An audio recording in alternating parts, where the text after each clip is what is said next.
ছায়ারাত্রি channel কখনোই কোনো কুসংস্কারকে প্রশ্রয় দেয় না। তাই আমরা কখনোই বলি না যে কোনো ভৌতিক ঘটনা বা কোনো অলৌকিক ইনসিডেন্টকে বিশ্বাস করতে। যারা বিশ্বাস করেন সেটা সম্পূর্ণই তাদের ব্যক্তিগত মতামত, এবং যারা বিশ্বাস করেন না তারা ঘটনাগুলিকে এন্টারটেনমেন্ট হিসেবেও নিতে পারেন। তো আজকে আমার শারীরিক কন্ডিশন একদমই ভালো নয়। আমার প্রচণ্ড জ্বর এবং নাক একদম পুরো বন্ধ হয়ে আছে। আমি ঠিক করে কথা পর্যন্ত বলতে পারছি না। তো তবুও একদম আমার শরীরই ভালো লাগছে না। তো শুধুমাত্র তোমাদের জন্য আজকে আমি এই ভয়েস রেকর্ড করতে বসেছি। তো তোমরা যেহেতু ঘটনা শুনতে ভালোবাসো, যে কারণে আমি চাইছিলাম না যে তোমাদের এই ঘটনা শোনাটা মিস হয়ে যাক কোনো কারণে। তো তোমরা যদি আজকে একটু কনসিডার করে নাও তাহলে আমি কৃতজ্ঞ থাকবো তোমাদের কাছে। তো বিগত ২ দিন ধরেই আমার শরীরটা একটু খারাপ যাচ্ছে। কিন্তু আজকে এতটা শরীর খারাপ, এক্সেস হয়ে গেছে ব্যাপারটা। তো সেই জন্য আজকে আমার প্রচণ্ড প্রবলেম হচ্ছে। তো তোমরা যদি আজকে একটু অ্যাডজাস্ট করে ঘটনাটা শোনো তো ভীষণই ভালো হয়। তো যাই হোক, আজকে যে ঘটনাটি আমি তোমাদের সাথে শেয়ার করতে চলেছি, ঘটনাটি একদমই অন্যরকম একটি ঘটনা। এবং আমি এটা বলতে পারি যে এই ধরনের ঘটনা তোমরা এর আগে কিন্তু কোনোদিন শোনোনি। তো আজকের ঘটনাটি তথাকথিত কোনো ভৌতিক ঘটনা নয়, তবে অবশ্যই এটা কিন্তু একটি অলৌকিক ঘটনা। সত্যি আমাদের এই পৃথিবীতে এমন অনেক কিছু ঘটনা ঘটে যেটার সঠিক ব্যাখ্যা হয়তো সায়েন্সও ঠিক করে দিতে পারে না। আজকের ঘটনাটি কিন্তু সেরকমই একটি ইনসিডেন্ট, এবং সত্যি কথা বলতে আমি নিজে যখন ঘটনাটা পড়ছিলাম আমারও কিন্তু রীতিমতো গায়ে কাঁটা দিয়ে উঠছিল। আমি ভাবছিলাম যে এমনও ঘটনা ঘটে। তো যাই হোক, বেশি কথা না বাড়িয়ে শুরু করছি আজকের এপিসোড নাম্বার ১৭৬। দাদাভাই যেভাবে আমাদেরকে ঘটনাটি আজকে লিখে পাঠিয়েছেন, ঠিক সেভাবেই আমি তোমাদের সামনে আজকে এই পুরো ঘটনাটিকে তুলে ধরার চেষ্টা করছি। তো দাদাভাই এখানে তার নাম, অ্যাড্রেস কিছুই জানাতে অনিচ্ছুক, যে কারণে আমরা সেটাকে এখানে হাইড রেখে আজকের ঘটনাটি আমি বলছি। আচ্ছা, আমরা তখন বেশ অনেকটাই ছোট। দাদাভাই বলছে যে আমার বয়স তখন হার্ডলি ওই ৪-৫ বছর হবে। আমি সবেমাত্র তখন স্কুলে ভর্তি হয়েছি। আমার ঘটনাটা বেশ মনে আছে। তো তখন এই ঘটনাটি কিন্তু আমাদের পরিবারে ঘটে। আচ্ছা, আমার নানা একটি বড় হোটেলে কিন্তু কাজ করতো। তখন তো এরকম 3 স্টার, 4 স্টার, 5 স্টার এরকম তো হোটেল আমাদের এদিকে ছিল না। তবে তখনকার দিনের বেশ বড় এবং নামকরা হোটেল কিন্তু ওইটা ছিল। যে হোটেলে আরকি আমার নানা কাজ করতো। তো সেই হোটেলে আমার নানা খুব একদম ছোট বয়স থেকেই বলতে পারো, ওই ১৬-১৭ বছর বয়স থেকে কিন্তু সেই হোটেলে আমার নানা কাজ করতো। তো তখন থেকে এত বছর যাবৎ নানা কিন্তু ওই হোটেলেই কাজ করে আসছে। এবার ব্যাপারটা কি হয়, এত দীর্ঘদিন ধরে যেহেতু নানা ওই হোটেলের সঙ্গে যুক্ত, তো যে কারণে হোটেলের যিনি মালিক ছিলেন তিনি কিন্তু আমার নানাকে খুব বিশ্বাস করতেন। এবং শুধু তাই নয়, হোটেলের অনেক রকম দায়িত্ব কিন্তু আমার নানার উপর উনি দিয়েছিলেন। যেটাকে বলে আরকি চোখ বন্ধ করে বিশ্বাস করা। তো সেই রকম কিন্তু আমার নানাকে ওই যিনি আরকি হোটেলের মালিক ছিলেন, তো তিনি কিন্তু করতেন। আর ওই হোটেলের সিস্টেমটা এরকমই ছিল, যেহেতু হোটেলটা ওই এরিয়ার মধ্যে অনেকটা বড় হোটেল। তো যে কারণে তখনকার দিনে যে সমস্ত বিয়ে বা যে কোনো অনুষ্ঠান হতো, তো সেই সব অনুষ্ঠানের অর্ডার কিন্তু ওই হোটেলে আসতো। যে সমস্ত খাবার-দাবারের অ্যারেঞ্জমেন্ট সমস্ত কিছু ওই হোটেলে আরকি করে দেবে। যেরকম হয় এখনকার যেরকম ক্যাটারার সিস্টেম। তো তখন তো যেহেতু এই ক্যাটারার ব্যাপারটা এতটা প্রচলন ছিল না, তো যেহেতু ওই হোটেলটা তখন এত বড় একটা হোটেল ছিল, তো বড় কোনো অনুষ্ঠানে এই হোটেলেই কিন্তু এরকম অর্ডার আসতো। সমস্ত খাবার-দাবার অ্যারেঞ্জমেন্ট করে দেওয়া, তারপর যে সমস্ত যারা আরকি ওয়েটাররা থাকে তাদেরকে দিয়ে পরিবেশনের কাজ করানো, এগুলো কিন্তু তখন এই অর্ডারগুলো ওই হোটেলে আসতো। তো সেরকমই একদিনের ঘটনা। তো তখন বেশ শীতকাল। তো সেই সময়তে একটা ওরকম বিয়ের অর্ডার এই হোটেলে আসে। এবার আমি আগেই বলেছিলাম যে সেই হোটেলের যিনি মালিক ছিলেন, তো তিনি আমার নানাকে এতটাই বিশ্বাস করতেন বা এতটাই ভালোবাসতেন, তো যে কারণে উনি ওনার সাথে আমার নানাকে কিন্তু সঙ্গে করে সেই জায়গায় নিয়ে যেতেন। তো অন্যান্য যারা আরকি কর্মচারী ছিল, তারা তাদের মতো অন্য গাড়িতে যেত। কিন্তু নানাকে উনি সবসময়তে নিজের সাথে নিতেন। তো সেই রকমই সেই যে বিয়ের অর্ডারটা, সেটা তো এই হোটেলের মালিক পেয়েছিলেন।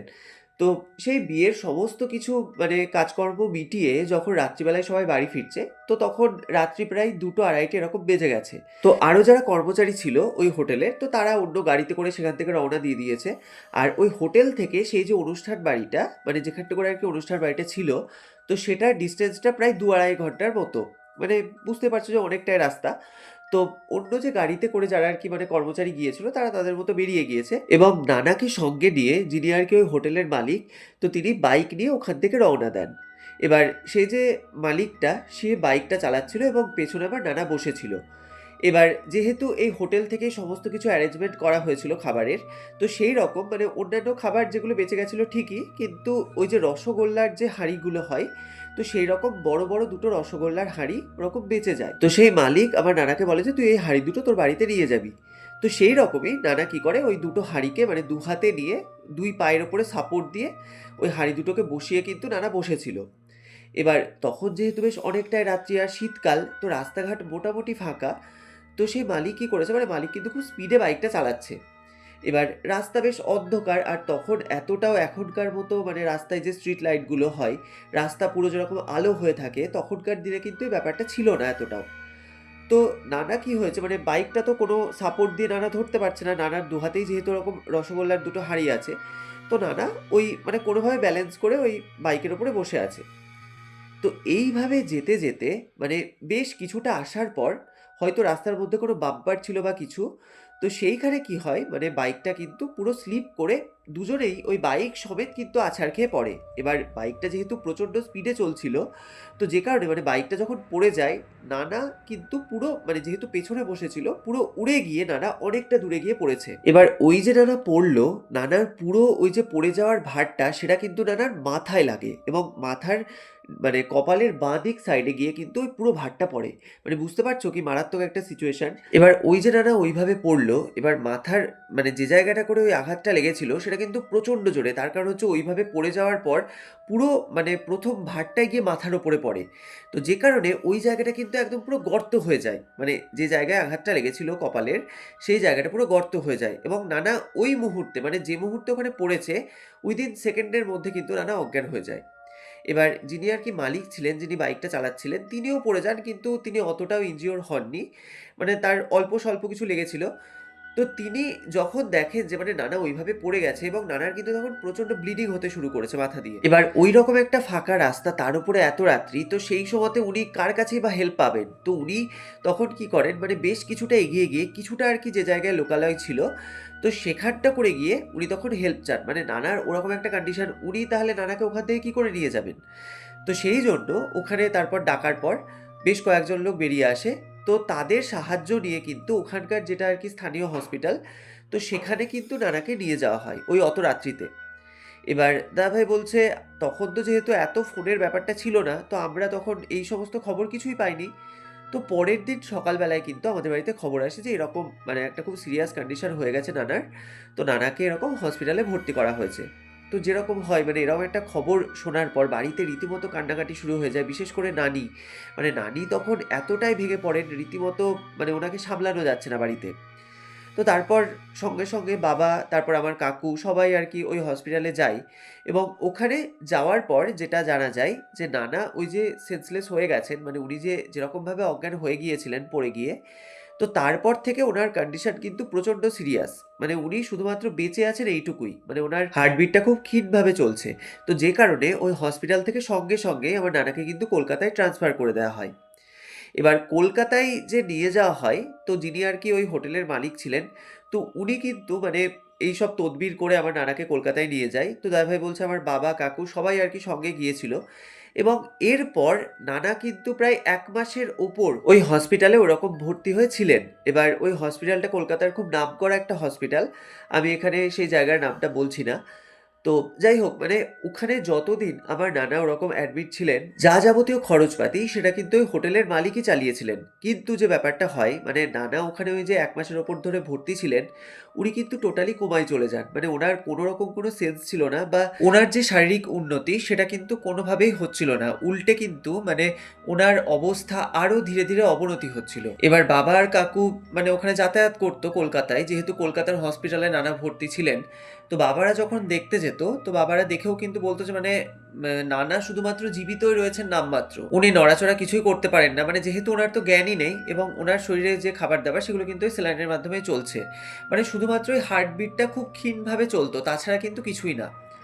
তো মানে এইভাবে যেহেতু এতদিন ধরে মানে হসপিটালে যেহেতু নানা ওই অবস্থায় ভর্তি ছিল এবং যেহেতু নানার শারীরিক অবস্থার কোনো উন্নতি হচ্ছিল না, তো যে কারণে একদিন ওই দুপুর 12টা 12:30 নাগাদ আমার বাবাকে এবং কাকুকে হসপিটাল থেকে ডক্টরে ডেকে পাঠায় এবং ডেকে এইটা জানানো হয় যে যেহেতু মানে যা অবস্থা নানার, উনি তো আর বাঁচবেনই না, মানে যেহেতু উনি কোমায় চলে গিয়েছেন, তো এখান থেকে কিন্তু খুবই রেয়ার কোনো পেশেন্ট আবার সুস্থ জীবনে ফিরে আসতে পারে, মানে ম্যাক্সিমাম মানুষই কিন্তু মারাই যায়। এবং নানা যে অবস্থায় ছিল সেটা কিন্তু মানে একদম ডেথ পর্যায়েই বলা যায়। তো যে কারণে ডক্টররা বাবাকে এবং কাউকে জানায় যে মানে যে অবস্থা নানার, যে কারণে এখানে রেখে শুধু শুধু যে হসপিটালের বিলগুলো এগুলোই শুধু বাড়ছে, তো আপনারা আপনাদের ওখানকার কোনো স্থানীয় হসপিটালে আপনারা নিয়ে যান, আমরা এখান থেকে রেফার করে দিচ্ছি। তো এই খবরটা যখন বাড়িতে যায়, এবার বাবাদের কাছ থেকে যখন বাড়ির সবাই জানতে পারে, তো সবারই এই খবরটা শুনে তখন মনটা ভীষণভাবে খারাপ হয়ে যায়। বিশেষ করে নানির, মানে নানি তখন প্রচণ্ড কান্নাকাটি করছিলেন। মানে যেহেতু খবরটা আসছিল যে নানা ওই অবস্থাতে বেঁচে আছেন, তো তারপর যখন হসপিটাল থেকে এভাবে জবাব দিয়ে দিচ্ছে যে আপনারা এখান থেকে নিয়ে চলে যান, আর কিছু করার নেই, তো ন্যাচারালি নানি তো প্রচণ্ড কান্নাকাটি করছিল। তো এরপর নানাকে কিন্তু ওখান থেকে আমাদের যে এলাকার হসপিটাল সেখানে এনে কিন্তু ভর্তি করা হয় এবং ওখান থেকে যতটা পরিমাণ লাইফ সাপোর্ট দিয়ে আবার নানাকে নিয়ে আসা হয় এবং যা যা মানে যেরকমভাবে আর কি ট্রিটমেন্ট করার কথা বলে দেওয়া হয়েছিল, ওইভাবেই কিন্তু এই হসপিটালে ট্রিটমেন্ট চালু হয়। তো নানার অবস্থা ঠিক একই রকমই থাকে, মানে নানার শুধুমাত্র হার্টবিটটা চলতো এবং অক্সিজেন মাস্ক যেরকম লাগানো থাকে ওইভাবেই মানে নানা আর কি নিঃশ্বাস নিত। তো ওই রকম অবস্থাতে কিন্তু নানা ওই হসপিটালে, মানে আমাদের যে স্থানীয় হসপিটাল সেখানটা করে আরও প্রায় 10-12 দিন মতো উনি ছিলেন। তো তারপর একদিন সন্ধেবেলাতে আমাদের কাছে হসপিটাল থেকে খবর আসে যে নানা এক্সপায়ার করে গেছেন। তো এটা আমরা কিন্তু প্রত্যেকেই জানতাম এবং মেন্টালি আমরা প্রিপেয়ার ছিলাম যে যে কোনো দিন বা যে কোনো সময় এরকম কোনো খবর আসতে পারে। তো এই খবরটা যখন পাওয়া যায় যে নানা আর বেঁচে নেই, তো তখন পাড়া প্রতিবেশী সবাই, ইনফ্যাক্ট মানে আমার বাড়ির লোক প্রত্যেকে মিলে তো সবাই কিন্তু হসপিটালে যায়। যেহেতু নানার আমাদের পাড়াতে খুব ভালো নাম ডাক ছিল, মানে নানাকে সবাই এক কথায় খুব ভালো মানুষ বলে জানতেন। তো যে কারণে পাড়ার লোকজন সবাই কিন্তু গিয়েছিল হসপিটালে। তো এরপর হসপিটালের যা যাবতীয় ফর্মালিটিস থাকে তো সেগুলো করার পর বডি কিন্তু থানায় নিয়ে চলে যাওয়া হয়, যেহেতু এটা অ্যাক্সিডেন্টাল ডেথ, মানে উনি অ্যাক্সিডেন্ট করেছিলেন তারপর এতদিন যাবত উনি ভর্তি ছিলেন, তো ন্যাচারালি মানে এই ডেড বডি তো পোস্টমর্টম হবে। তো যে কারণে কিন্তু থানায় নিয়ে চলে যাওয়া হয়। তো তারপর আমাদেরকে যেটা বলা হয় যে ওখান থেকে যে পোস্টমর্টম রুম রয়েছে সেখানটা করে ডেড বডি নিয়ে যাওয়া হবে। আমাদেরকে একটা সার্টেন টাইম বলে দেওয়া হয় যে এই টাইমে আপনারা চলে যাবেন, আপনাদেরকে ডেড বডি হ্যান্ড ওভার করে দেওয়া হবে। তো দাদাভাই বলছে আমরা তো তখন খুব ছোট, এবার আমাদেরকে তখন নিয়ে যায়নি, মানে বাবা কাকু প্রত্যেকে আর কি গিয়েছিলেন। তো সবাই ওখানে পৌঁছানোর পর বাবা কাকু এবং যারা আর কি পাড়ার লোকজন ছিল সবাই ওখানে দাঁড়িয়ে আছে এবং সবাই কিন্তু দেখে যে নানার ডেড বডিটা নিয়ে কিন্তু সেই পোস্টমর্টম রুমের দিকে যাওয়া হচ্ছে। এবার পোস্টমর্টম যে জায়গাটা করে করা হয় আমাদের যে হসপিটাল সেখান থেকে কিন্তু বেশ অনেকটা দূর। তো সেই জায়গায় মানে পোস্টমর্টম যে রুমটা তার আশেপাশের এরিয়াটা কিন্তু বেশ অনেকটা বড় এবং অনেক উঁচু করে কিন্তু বাউন্ডারি তোলা। তো বাবা কাকু এনারা প্রত্যেকেই বাইরে দাঁড়িয়ে আছেন এবং যখন দেখে যে নানাকে ভেতরে নিয়ে যাওয়া হয়, তো তারপর যেটা আর কি ওনারা খবর পায় যে দুটো ডেড বডি পোস্টমর্টম হবে, তারপর নানারটা হবে। তো সেই রকম সবাই বাইরে অপেক্ষা করছে। তো তখন কিন্তু ওই বিকেল 4:30 4:45 এরকম বাজে। এবার কিন্তু তোমরা বন্ধুরা এই ঘটনাটা একটু মন দিয়ে শোনো। তো এর পরের যে ঘটনাটা ঘটেছে সেটা কিন্তু আমরা প্রত্যেকে শুনেছিলাম আমার নানার মুখে। হ্যাঁ, তোমরা ঠিকই শুনছো। এর পরের পুরো ঘটনাটা আমরা শুনেছিলাম আমার নানার মুখে এবং ওখানে যিনি ডোম ছিলেন তিনিও আমাদেরকে বলেছিলেন বিষয়টা। তো এরপর কিন্তু নানার ডেড বডি যখন ওই যে মানে যে জায়গাটা করে আর কি পোস্টমর্টমটা করা হয় সেখানে কিন্তু একটা সিমেন্টের বেদি মতো করা ছিল। তো সেখানটা করে নিয়ে গিয়ে কিন্তু নানার ডেড বডিটিকে রাখা হয়েছে। তো যিনি ডোম আর কি ওই ডেড বডিটা আর কি যিনি কাটবেন, তো তিনি রয়েছেন এবং যে ডক্টর পোস্টমর্টম করবেন তিনিও আছেন। তো তিনি কাগজ পেন সমস্ত কিছু নিয়ে উনি রেডি আছেন নোট ডাউন করবেন বলে। তো এমন সময়তে এবার যে ডোমটা আর কি ওনাদের বিভিন্ন রকম ইনস্ট্রুমেন্ট থাকে, তো সেগুলো দিয়ে আর কি ওনারা কাটাছেঁড়া করেন। তো আমরা কিন্তু অনেকেই দেখে থাকি যে যে সমস্ত মানে বডিগুলোর পোস্টমর্টম হয় তাদের কিন্তু মানে মাথার কাজটা করে কাটা থাকে, মানে মাথার দিকে একটা খুলি মতো জায়গা থাকে যেখানে কিন্তু একটা হাতুড়ি টাইপের জিনিস দিয়ে বাড়ি মারলে ওই খুলিটা কিন্তু খুলে যায়, এটা কিন্তু আমরা অনেকে শুনেছি। তো সেই রকম ওই ডোমটা বলছে যে আমি ওই হাতুড়ির মতো ওই জিনিসটাকে নিয়ে মানে মাথার ওই জায়গাটা করে হালকা করে বাড়ি মারতে যাব, মানে ওই যে যেহেতু মানে খুলিটাকে খোলা হবে বলে আমি ওখানে বাড়ি মারতে যাব। ঠিক এমন সময়তে মানে যে মুহূর্তে আমি ওই হাতুড়িটা দিয়ে বাড়ি মারতে যাব মাথায়, ঠিক ওই মুহূর্তে নানার ডেড বডির দুটো হাত পুরো আস্তে, আস্তে কাঁপতে শুরু করে। এবার এইটা যখন ওই ডোমটা দেখেছে এবং ওখানে যে ডক্টর উনিও তো উপস্থিত আছেন, ওনারা দুজন যখন দেখেন যে দুটো হাত দু সাইডে তো এরকম মেলা আছে লম্বা করে, তো ওই দুটো হাত যখন কাঁপছে, ওনারা কিন্তু প্রচণ্ড ভয় পান। এবার এটা খুবই স্বাভাবিক ব্যাপার। মানে এরকম জিনিস যদি কেউ দেখে, যেকোনো মানুষই এটা দেখে ভয় পেয়ে যাবে। তো সেইরকম কিন্তু ওই ডোমটা যখন দেখে মানে উনি যখন হাতুড়ির বাড়ি মারতে যাবেন, সেই মুহূর্তে যখন দেখেছেন যে হাত দুটো নড়ছে, উনি কিন্তু "বাবা গো, মা গো" বলে চিৎকার করে ওই ঘর থেকে ছুটে বেরিয়ে যান। এবং যিনি ডক্টর ওখানে ছিলেন, উনি এতটাই ভয় পান, উনি কিন্তু ভয়ে ওখানে টয়লেট করে দেন। এবং উনিও কিন্তু বিকট জোরে চিৎকার করে ঘর থেকে ছুটে বেরিয়ে আসেন এবং বেরিয়ে গিয়ে আমি আগেই বলেছিলাম যে আমাদের ওখানকার যে পোস্টমর্টম রুমটা, সেটার কিন্তু এরিয়াটা অনেকটা বড় এবং ওই এরিয়ার বাইরে অনেকটা উঁচু করে পাঁচিল। তো ওনারা সেই ঘর থেকে বেরিয়ে অনেকটা দূরে মানে ওই পাঁচিলের কাছাকাছি ওনারা কিন্তু চলে গেছেন এবং ওখান থেকে দাঁড়িয়ে ওই ডোমটা এবং যিনি আর কি ডক্টর ছিলেন ওরা কিন্তু দেখছেন এবং তখনও পর্যন্ত কিন্তু নানার হাত দুটো ওরকম কাঁপছে। এবার নানা বলছে যে আমার কিন্তু তখন আস্তে আস্তে জ্ঞান আসতে শুরু করেছে। মানে আমি তখন বুঝতে পারছি না যে আমি কোথায় আছি কি বৃত্তান্ত। কারণ আমি যেদিন পড়ে গিয়েছিলাম ওই বাইক থেকে, সেই দিনই তো সেই মুহূর্তে আমার সেন্সটা হারাই এবং তারপর আমি আর কিছুই জানতাম না। এই যে ১.৫-২ মাস ধরে আমি পুরো সেন্সলেস ছিলাম, আমি যে কোমায় চলে গিয়েছিলাম, আমার তো কিছুই মনে নেই। মানে আমি ওই যে সেন্স হারিয়েছিলাম তারপর আজকে আমার এরকম জ্ঞানটা ফিরছে। এবং যখন আমার জ্ঞান ফিরছে আমি পুরো দেখছি যে এরকম একটা অন্ধকার ঘরের মধ্যে আমি শুয়ে আছি। তো আস্তে, আস্তে আমি যখন একটু মানে বিষয়টাকে ধাতস্থ করছি, মানে নানা কিন্তু এই কথাগুলো বলছে যে আমি যখন একটু বিষয়টা ধাতস্থ করছি যে এরম একটা ঘরের মধ্যে এরম একটা জায়গায় আমি শুয়ে আছি, তখন কিন্তু আমি কিছুটা আন্দাজ করতে পারি যে এক্সাক্ট আমার সাথে কি হয়েছে এবং আমি এখন কোথায় রয়েছি। এবার আমি কি করি, আমি তখন আস্তে, আস্তে ওই জায়গায় উঠে বসার চেষ্টা করছি। এবার বাইরে যে ডোমটা এবং যে ডক্টর রয়েছেন ওরা কিন্তু ওখানে দাঁড়িয়ে, দাঁড়িয়ে দেখছেন যে কি করছে বা কি হচ্ছে ভেতরে। ওনারা কিন্তু তখনও পর্যন্ত ভাবছেন যে এটা কোনো মানুষ নয়, এটা ভূত। মানে যেটা হয় আরকি। মানে যেকোনো মানুষই এটাই ভাববে। তো তখন নানা বলছে, আমি কিন্তু আস্তে, আস্তে ওই ২ হাতে ভর দিয়ে আমি কিন্তু ওই যে সিমেন্টের যে বেদিটা ওর উপরে কিন্তু আমি আস্তে, আস্তে উঠে বসেছি। এবং তখনও পর্যন্ত আমি কোনো কথা বলতে পারছি না। মানে আমি যে কথা বলবো আমার সেই শক্তিটা নেই। আমার মুখই খুলছে না। তো আমি দেখতে পাচ্ছি যে বাইরে ওরকম দুটো লোক দাঁড়িয়ে আছে। তো তখন আমি ওনাদেরকে হাত দিয়ে ইশারা করে, করে ভেতরে ডাকছি। এবং আমি বারবার একবার মুখে হাত দিচ্ছি আরেকবার আমার গলার কাছে হাত দিয়ে আমি বোঝানোর চেষ্টা করছি যে আমি মৃত নই, আমি জীবিত। আপনারা ভেতরে আসুন। এবার আমার তো মুখ দিয়ে কোনো কথা বেরোচ্ছে না। আমি ইশারাতে যতটুকু বোঝানো যায় সেইভাবে আমি চেষ্টা করছি ওই বাইরে যারা আরকি দাঁড়িয়ে আছে ওদেরকে ডাকার জন্য। এবার ওই বাইরে থেকে ওই ডোমটার যিনি ডক্টর ছিলেন, ওনারা কিন্তু বেশ কিছুক্ষণ ধরে দেখেন আমি কিন্তু ওরকম বারবার হাত দিয়ে ইশারা করে, করে ওনাদেরকে ডাকছি। এবং আমি তখন একদম রীতিমতো উঠে বসে গেছি। কিন্তু আমি দাঁড়াতে পারছি না। এবার ওনাদের মনে কিন্তু তখন বিষয়টা একটু সন্দেহ হয়। মানে ওনারা বুঝতে পারেন যে এটা যদি কোনো ভূত বা অন্য কিছু হতো তাহলে তো এতক্ষণ ধরে নড়াচড়া করতো না বা এরকমভাবে তো ডাকতোও না। তো তখন ওনারা কি করেছে যে পাশে যে আরো ২-১ টা ডোম ছিল তো তাদেরকে ডেকে নিয়ে এসে মানে বেশ কয়েকজন ৪-৫ জন মিলে তখন কিন্তু ঘরের মধ্যে আস্তে, আস্তে ঢোকে।